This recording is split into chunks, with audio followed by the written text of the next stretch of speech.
Namaste, yogis. I'm Annie Carpenter, and I am the creator of SmartFLOW Yoga. I've been practicing yoga since I'm 17, so that's a lot of years.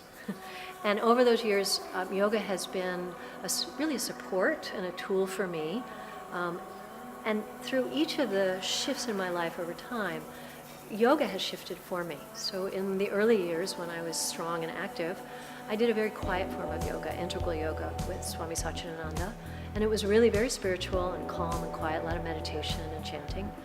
And then as time went on, I needed more alignment-based stuff, and I got real involved in the Iyengar system for many, many years.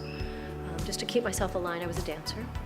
And then as I stopped performing and moved away from that, I found I needed more kind of motion and stronger practice, and I got into the Ashtanga methodology, the Ashtanga Vinyasa methodology for many, many years.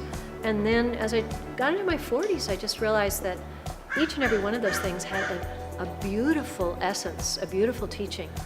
And so what I've tried to do over the last, I guess it's been about 10 years now, or 12 years now, is weave all the things that I have loved about these great systems and bring them into something that honors all of those traditions. So this particular training, we're meeting every other weekend, and we'll have a very intensive 3 days together and then go away for a couple of weeks and hopefully integrate it, and then come back and add on to that. So each weekend is an add-on.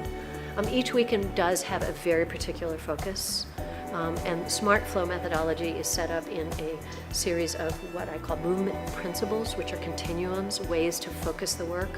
And in this way, we've created families of poses that belong together because of what you're working on physically and because of what they teach you, maybe psychologically or even spiritually.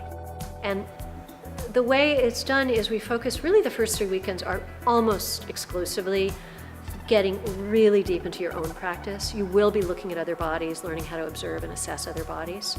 And then as the training continues, the last 100 hours is a little bit more of hands-on adjustments, how to sequence classes intelligently for different populations, different times of day. Do it the new way. I'll lift up out of it. So we really do start with self, and then we move into other, and then we move into larger groups of other, and that's how it kind of evolves. After you've done your 200, what we're doing here is bringing in specialized modules. So once you've got your foundation, then you're like, oh, I really want to work with prenatal, or I want to learn a little bit about therapeutics. So each of the modules will have a very specific focus so that you can dive in deeper in one particular direction.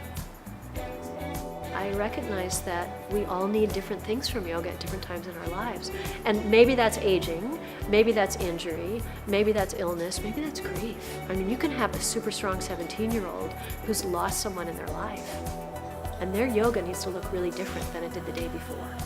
Right? So it's all these different forms coming together give us the potential to see, honestly, accept what is, and let it be.